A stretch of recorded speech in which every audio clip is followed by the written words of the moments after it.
In this video, we're going to be exploring the best extraction shooters that are not Escape from Tarkov. For everyone who's been living under a rock and does not know what an extraction shooter is, I'll give you a general overview.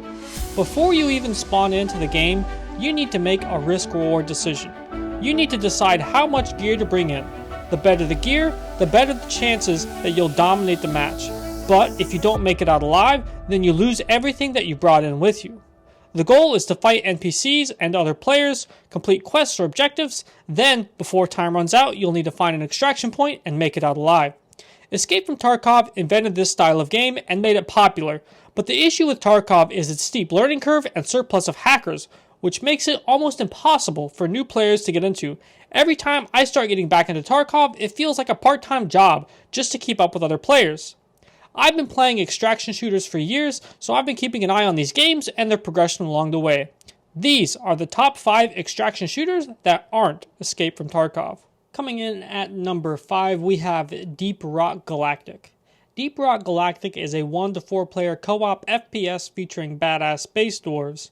Gameplay primarily centers around missions that take place in a fully destructible, procedurally generated cave system, each having varying terrain generation, objectives, hazards, and enemies depending upon the selected biome and mission type.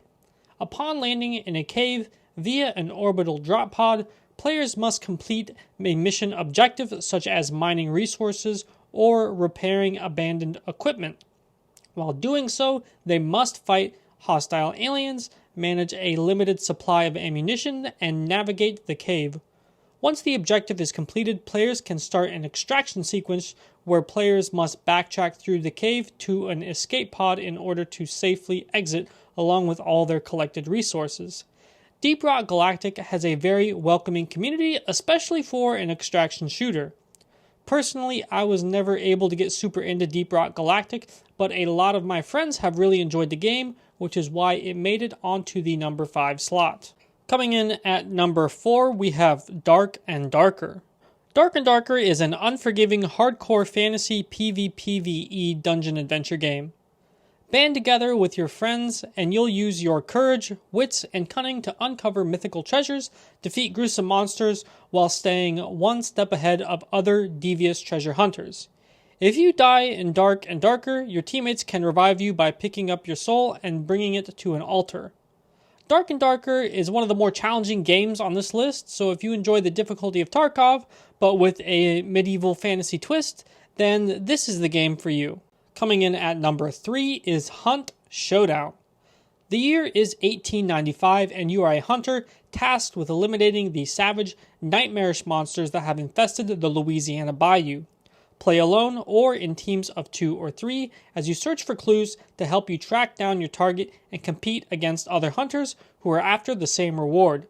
Kill and banish your target, collect the bounty, and then get ready for the showdown. Once the bounty is in your hands, every other hunter on the map will be after your prize. Show no mercy as you fight through the dark, ruthless world with brutal period-inspired weapons as you level up, unlock gear, and collect experience and gold for your bloodline. If you die in Hunt Showdown, your teammate can revive you, but you come back with one less health chunk. Also, while you're down, the enemy can burn your body, which will make it so that you come back with even more health missing. If your teammates don't put out the fire in time, it's possible that you won't even have enough health to be revived. If you want a game that's a cowboy western version of Tarkov, which is just slightly less difficult, then this is the game for you. Coming in at number 2, we have Call of Duty DMZ. DMZ is an extraction mode for Call of Duty Modern Warfare 2, which is free for all players. DMZ has so many unique mechanisms and it has so much content. It's actually my favorite extraction shooter. Obviously, it has missions and contracts that you can compete, bosses that you can fight, which gives you special gear. Of course, it has gear customization and progression like every other extraction shooter. It also has a very unique extraction mechanism. Rather than just waiting at a certain point on the map for a few seconds, you need to first make it to an extraction point, then call in an extract helicopter, which is kind of cool all on its own because you can just sneak onto other teams' extract helicopters or steal the other player's extract helicopters or even just extract with another team. But the best part is at the end. After a while, the gas will expand and consume all the extraction points. At that point, the game will call in one last extraction chopper. If you don't make it on that final extract chopper, then that's it. You're not making it out. You either need to fight or negotiate your way onto that chopper. DMZ also has a very unique map, which can only be accessed via entering by another map. Okay, so there's this map called the Kosheki Complex, which can only be accessed by loading into Al Mazrah. Then once you make it into Al Mazrah, you need to make your way to the entrance of the Kosheki Complex, at which point you'll be loaded into a new raid on that map.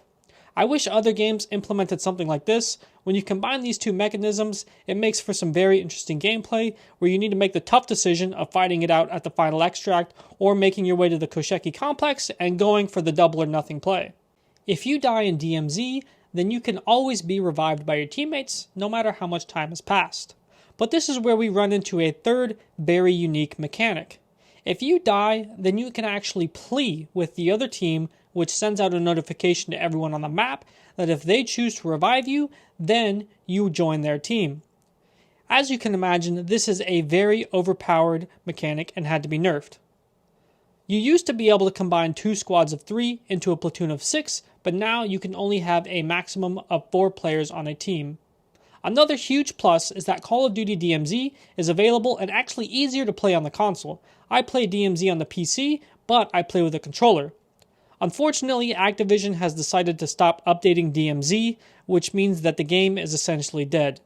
You can still find people playing the game, and you can still have a lot of fun playing it today, but the game mode has been doomed to just die a slow death as the player drop just continually dwindles.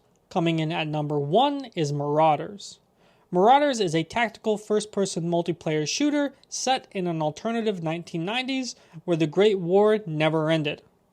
Earth has been industrialized to its breaking point, and many have fled to the stars. As space mercenaries known as Marauders, players will gear up and pilot their ships through hostile galactic reaches to salvage anything they can and survive by any means necessary. Throughout each match, players will be able to upgrade their gear on the fly as they uncover troves of loot during raids on hulking frigates and embarking on tense touchdowns on moving asteroids.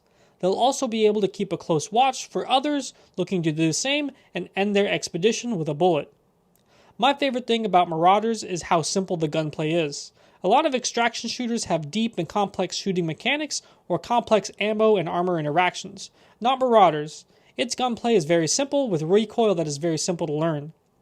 If you die in Marauders, then that's it. You're dead. Just like in Tarkov, there's no reviving or coming back. Thank you so much for making it to the end of the video. Please leave a like, subscribe, and let me know if you agree or disagree with my list in the comments. If you enjoyed this video, then you should check out the top 5 most overhyped games.